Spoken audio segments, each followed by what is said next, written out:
Greetings, my friends. Today's quote. வணக்கம் நண்பர்களே.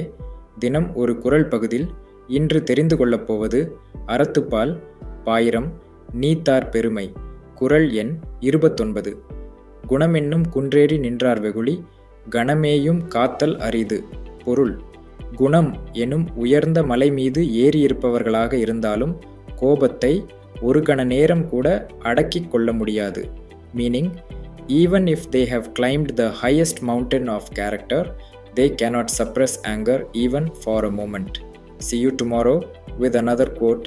Until then, bye from your friend. Have a nice day. Thank you. மீண்டும் நாளை சந்திப்போம் மற்றொரு குறளுடன். அதுவரை உங்களிடம் விடைபெறுவது நான் உங்கள் நண்பன். நன்றி. வாழ்க வளமுடன்.